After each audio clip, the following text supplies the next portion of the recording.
بنیادی سوال تو یہ ہے کہ ہندوستان میں مسلمانوں کا مستقبل کیا ہے، ہندوستان میں اردو کا مستقبل کیا ہے. ان تمام چیزوں کے بعد ہی یہ طے ہوگا کہ اردو صحافت کا مستقبل کیا ہے. اردو صحافت کے خد و خال بھی بدل رہے ہیں اور ہمارے سامنے جو چیلنج ہیں ان میں بھی تبدیلیاں آ رہی ہیں. ہم لوگ جو بنیادی طور پہ غلطی کرتے ہیں وہ یہ کرتے ہیں کہ ہم اردو صحافت کو جو ہے صرف خبروں کی اشاعت، سیاسی قسم کے مضامین اور اگر اور آگے بڑھ جائیں آپ تو مذہبی اور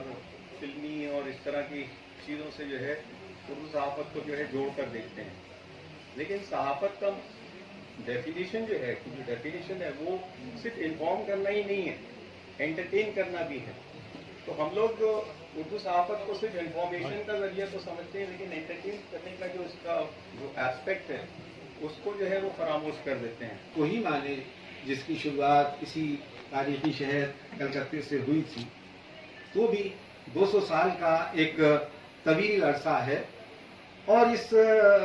طویل عرصے میں ہم نے کیا حاصل کیا، کیا کھویا، کیا پایا، اس کا بھی تخمینہ کیا جانا چاہیے اور ایک احساس بھی کیا جانا چاہیے کہ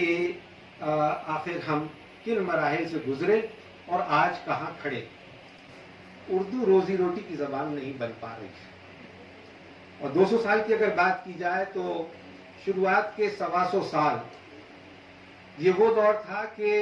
جب اردو صحافت نہ صرف اپنی بنیاد رکھ رہی تھی، اپنی ایک نئی منزل پر گامزن تھی، بلکہ اس کے پیچھے ایک مشنری زیل تھی کہ آزاد کرانا ہے، ملک کو آزاد کرانا ہے. خاص کر کے 1857 کے بعد 1947 تک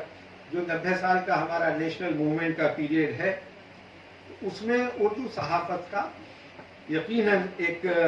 کلیدی کردار رہا ہے بہت پر آ کر کے. اور قطع نظر اس کے کہ کون ہندو تھا کون مسلمان، اردو صحافت نے بہترین رول ادا کیا. اب اس میں ذکر ہوتا ہے مولوی باقر کا جو پہلے شہید بتائے جاتے ہیں اور جن کو توپ سے اڑایا گیا تھا، اور اس وقت سے لے کر کے 1947 تک. تو یہ ایک ایسا دور ہے کہ جس پہ ہم بے انتہا فخر کر سکتے ہیں. ہمیں لگتا ہے کہ بڑا کام ہوا، لیکن اس کا ایک مقصد تھا کہ غلامی سے نجات پانا، انگریز سے آزادی حاصل کرنا.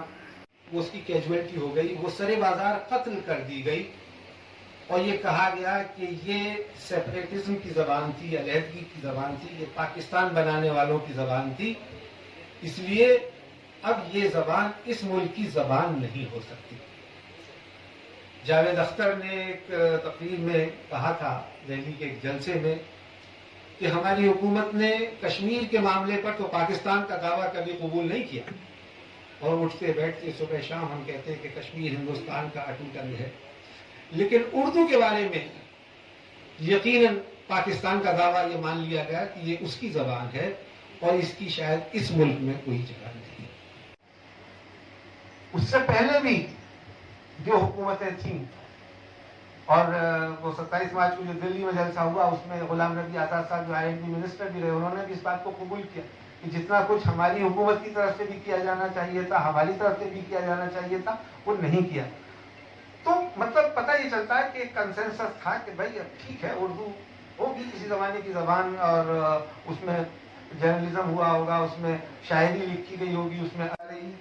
فیض احمد فیض کو بھی ختم کیا جا رہا ہے، باقی چیزیں. مطلب اردو کا نام لینا اینٹی نیشنل ہونا ہو گیا ہے. اور ایسے وقت میں جب ویسٹ بنگال اردو اکیڈمی یہ سروزہ شاندار سیمینار کرتی ہے، پروگرام کرتی ہے، تو پھر امید بنتی ہے کہ نہیں، ابھی سب کچھ ختم نہیں ہوا ہے اور اسے بچایا بھی جا سکتا ہے اور بچایا جانا بھی چاہیے. لیکن دوستو،